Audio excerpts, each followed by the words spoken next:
Salut à tous, c'est Eddy. Alors aujourd'hui on se retrouve pour un tutoriel spécial, c'est-à-dire que ce sera un tutoriel Photoshop et Luminar 4.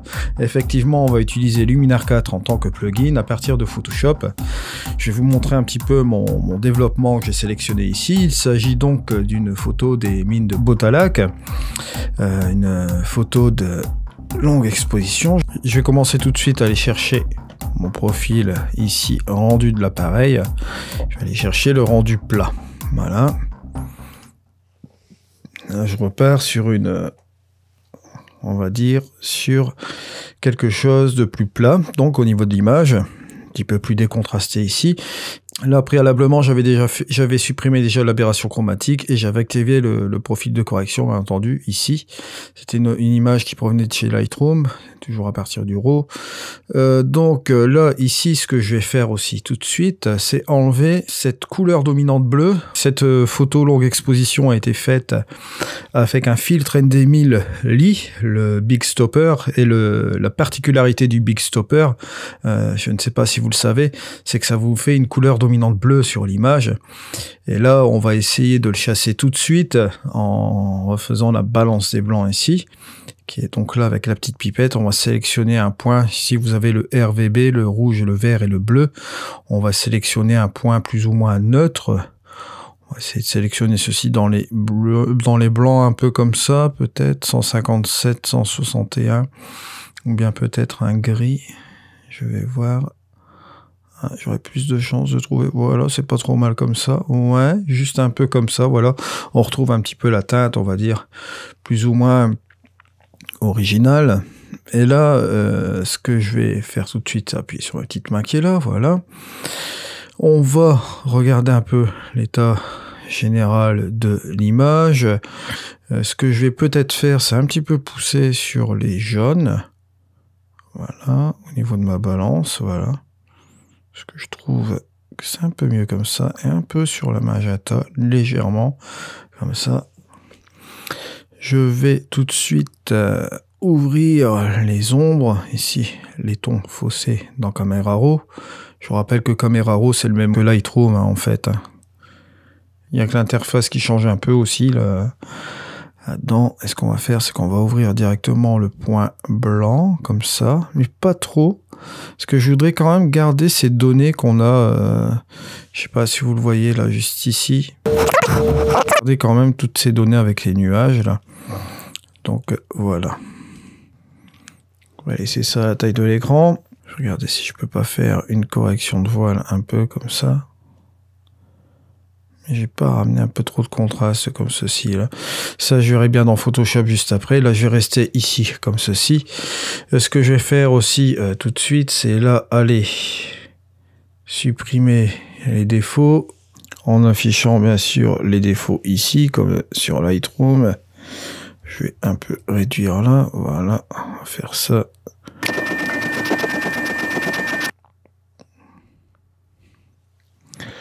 Voilà qui est fait. Pour information sur cette photo-là, j'avais utilisé aussi un filtre GND 3 stop.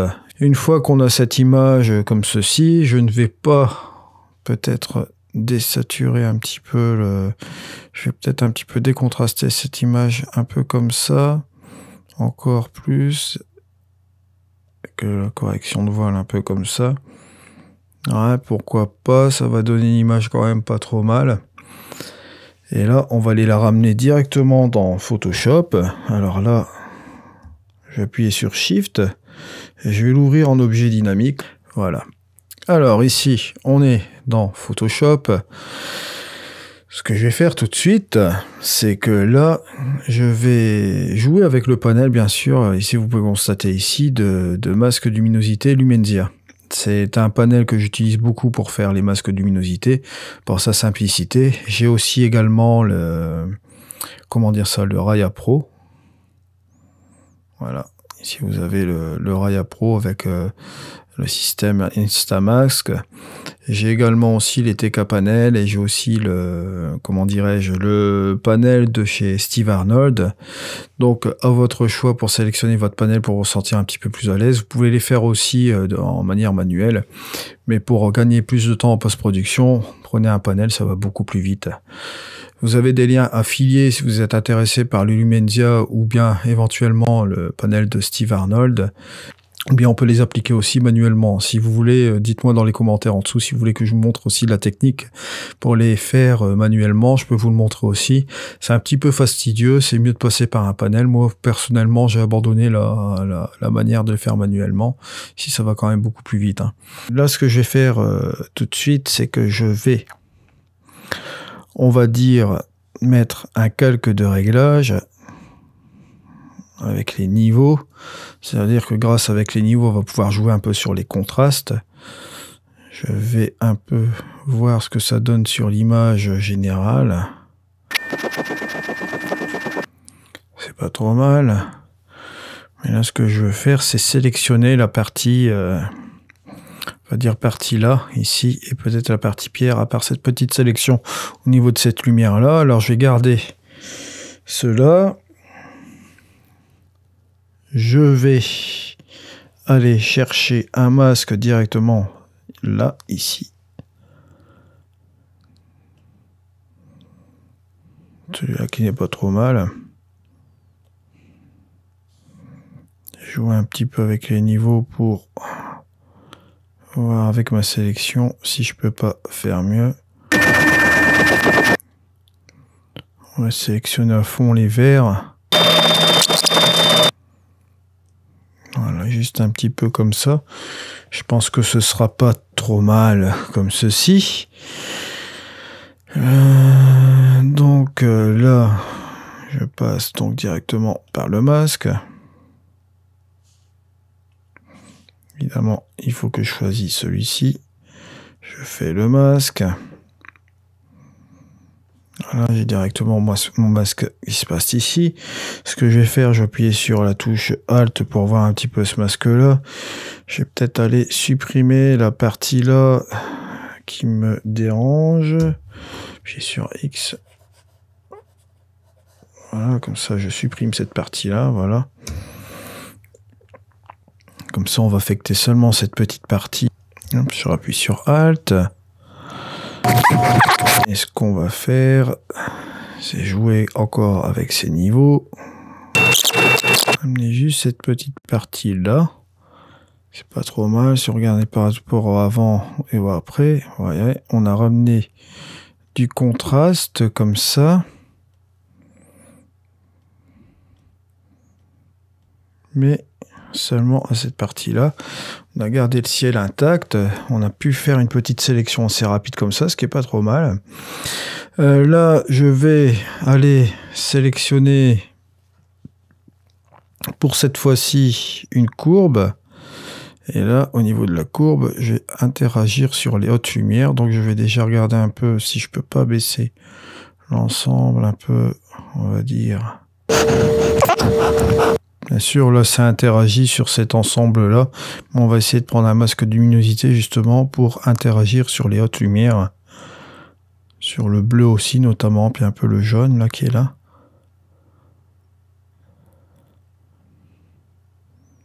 Et peut-être éventuellement aussi ces vagues-là, ça, c'est pas trop mal. Donc, je vais garder cela. On va faire une petite sélection, donc là, ici, dans les lights. Light 1, pour voir ce que ça donne. Ouais. Est-ce que le 2 serait pas trop mal? Je pense que le premier est pas trop mal. Ouais, c'est vrai qu'on peut aussi un peu sélectionner cette petite partie-là, qui est pas trop mal. Donc, ici, on va... Regardez cela. Au niveau des couleurs aussi.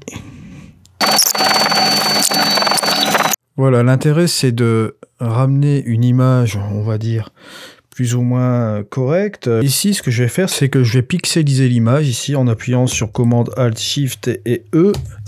Ça, c'est les raccourcis Mac. Sur PC, je pense que c'est CTRL Alt Shift et E.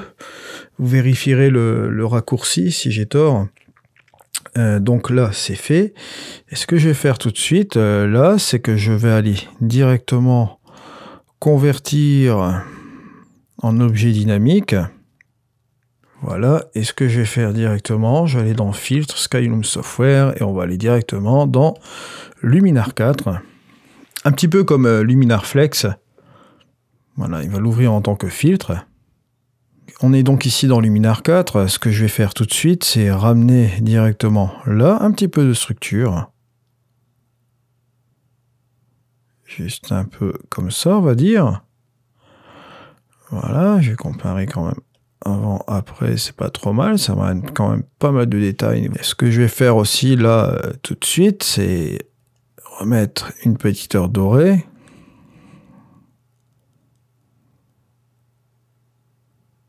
Voilà, ce qui est pas trop mal. Peut-être aller aussi dans le créatif, ou bien dans les pros plutôt, je vais aller chercher mes contrastes avancés.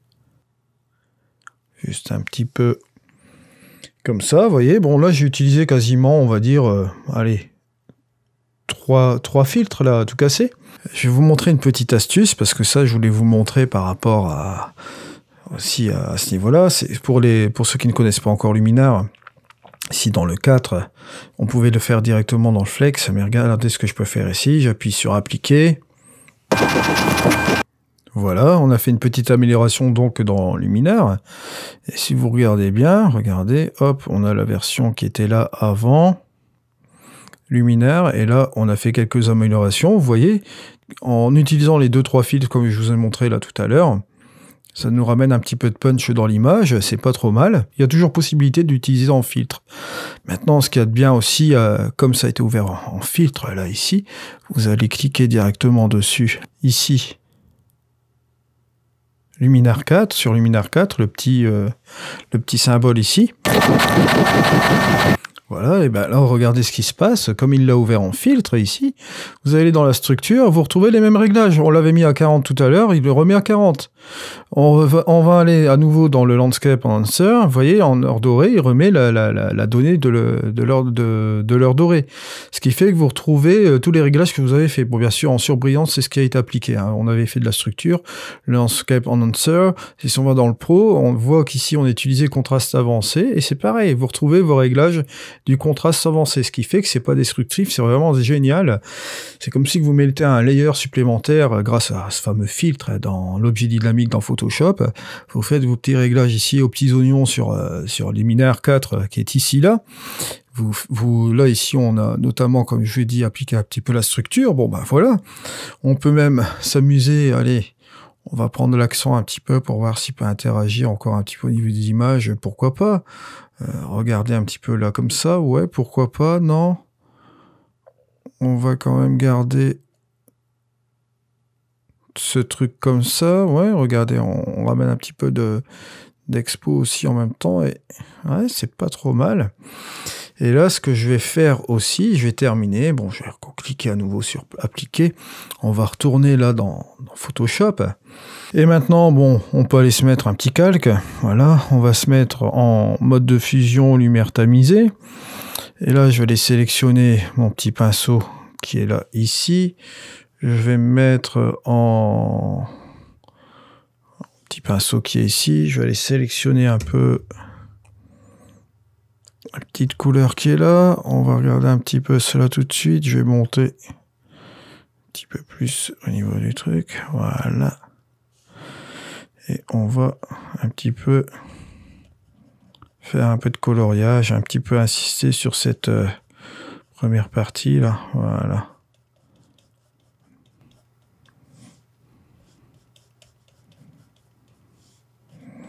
Ça c'est bien, ça, on va regarder entre le avant et le après, vous voyez, on insiste un petit peu plus là-dessus.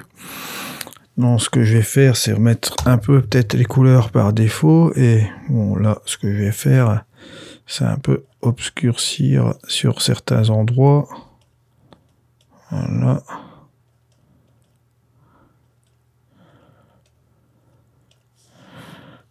Regardez entre le avant et le après, voilà, ça fait un petit truc assez sympa à ce niveau-là.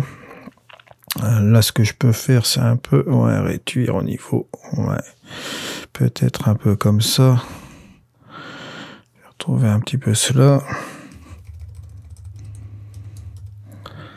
Peut-être inverser et mettre un petit peu, voilà, un petit peu plus de couleur par là. C'est pas trop mal. Un petit peu plutôt éclaircir, pardon. Ensuite, boum, je vais revenir là-bas. Je vais réduire un petit peu cela. Je vais appuyer sur Alt. Je vais aller sélectionner un peu notre vert qui est là. Un petit peu monter. Insister un petit peu sur le...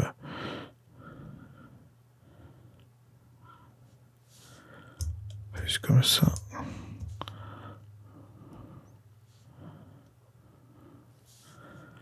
Voilà, qui est pas mal.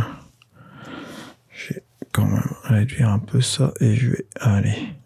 La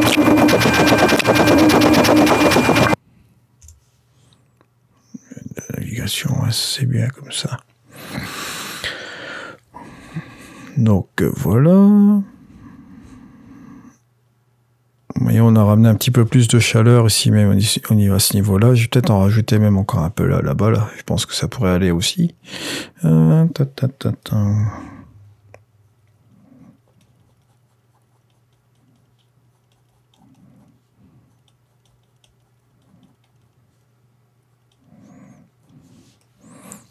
Voilà, juste un petit peu comme ça. C'est un petit peu léger. Maintenant, je peux régler aussi l'opacité si je trouve que c'est un petit peu trop. Ouais. On est à fond, là, on peut réduire un peu comme ça, pourquoi pas, ouais. Pas trop mal. Maintenant, je peux encore mettre un autre calque. On va faire encore la même chose. Toujours mettre en lumière tamisée ici.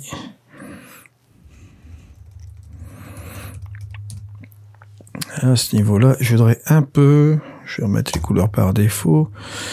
Et là, cette fois-ci, je vais un peu, on va dire... Ouais, hop...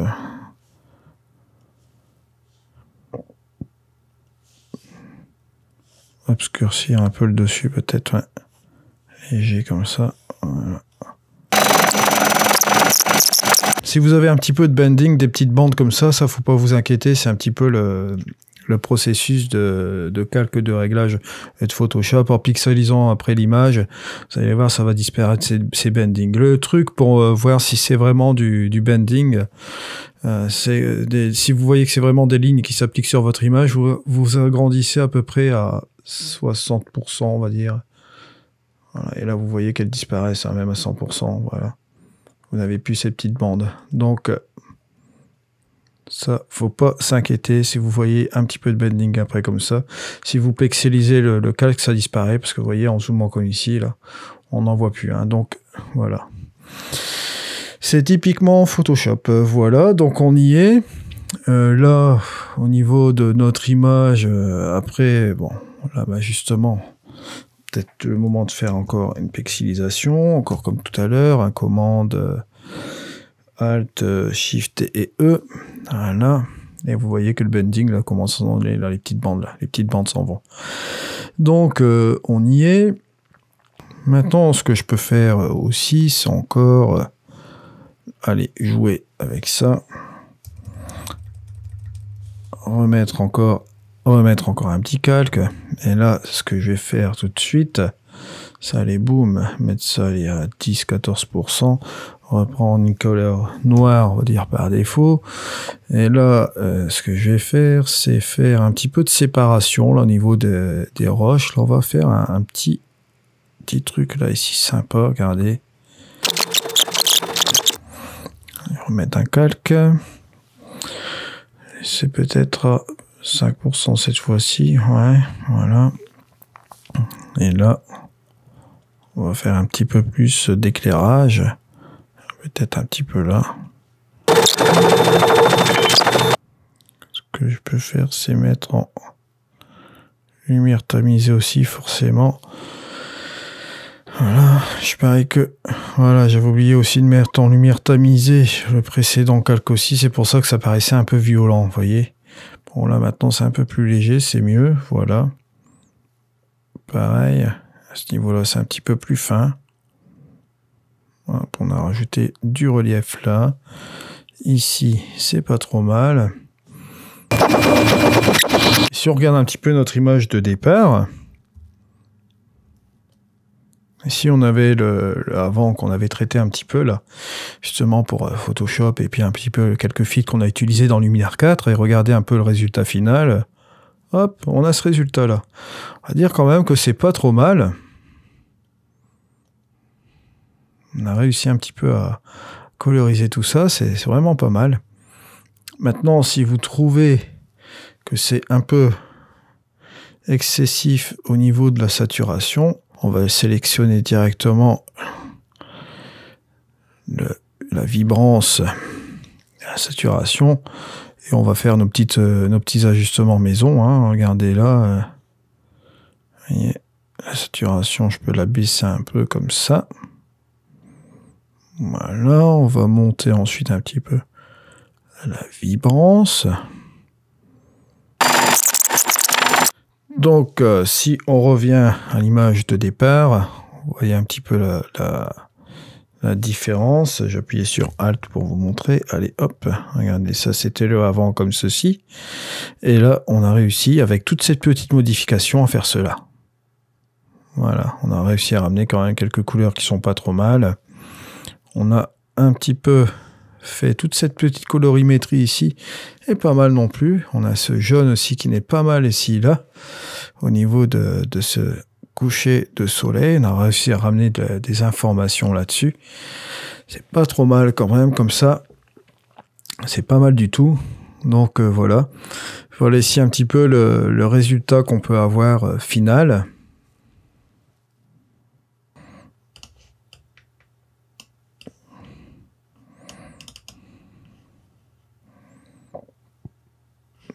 Je vérifie un petit peu au niveau de mon image si tout se passe bien. Je vais aller ici un petit peu là, tout se passe bien. Vraiment, c'est pas mal du tout. Voilà. Le petit truc qui tape dessus comme ça. C'est vraiment typiquement Cornouailles. J'aime bien la petite mine qui est ici, là. Les petites ruines aussi qui sont là, de mine d'étain. Je regarde un petit peu de loin si ça passe bien. Ouais, pourquoi pas.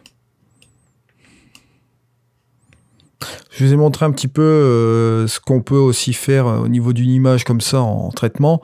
Bon, bien entendu, on pourrait encore passer plus d'heures sur cette image-là si on veut vraiment rentrer dans le détail. Mais là, mon objectif, c'était de vous montrer un tuto d'utilisation avec Photoshop et Luminar 4. Et vous voyez donc qu'on peut s'en sortir parfaitement bien aussi avec ce tandem. Vous pouvez utiliser 2-3 filtres dans Luminar 4, les implémenter après dans Photoshop. On peut même repartir encore dans Luminar 4, faire encore d'autres choses. Hein, c'est même pas encore un souci, ça. Hein. Si vous voulez rajouter encore d'autres effets de Luminar 4, tout est possible. Je reviendrai plus en détail sur des tutoriels Luminar 4. Là, c'était un tutoriel que je devais vous faire parce que je vais faire un petit test justement avec Photoshop, si ça tournait bien au niveau du filtre avec Luminar 4. Je vous rappelle bien sûr que vous avez les liens affiliés en dessous pour la version de Luminar 4. La version de Luminar 4 que j'ai utilisée ici aujourd'hui en tant que plugin. Je vous invite à aller voir le précédent tuto que j'ai fait avec uniquement Luminar 4. Cette semaine, je vais programmer d'autres tutos sur Luminar 4 avec d'autres images. Là, cette fois-ci, ce sera simplement Luminar 4 en application seule. Je vais sans doute aussi vous programmer peut-être du Topaz aussi dans peu de temps. Là, je suis en train de chercher aussi quelques images aussi pour un petit peu faire fonctionner la chaîne sur d'autres programmes aussi. Hein. Je vous rappelle qu'on est sur la post-production créative. Bien entendu, je vous mets toujours l'accent sur Luminar 4 parce qu'en ce moment, c'est mon produit phare pour vous présenter au niveau de la post-production, car il a un potentiel vraiment énorme et un gain de temps pas possible avec sa nouvelle interface. Moi, j'insiste beaucoup sur cette nouvelle interface de Luminar 4, car on sait très bien que nous avons le changement de ciel, on sait que nous avons l'intelligence artificielle pour le portrait, l'intelligence artificielle pour la structure, toutes ces choses-là, mais moi, je n'oublie pas non plus que Luminar 4 a une superbe interface, ça va vraiment très très vite, et c'est très bien comme ça. Je vous remercie également pour les likes, ça me fait énormément plaisir. Vos petits commentaires de temps en temps, ça me fait également plaisir. C'est vraiment sympa de votre part. Je vous souhaite à tous une bonne semaine. C'était Eddy. Au revoir.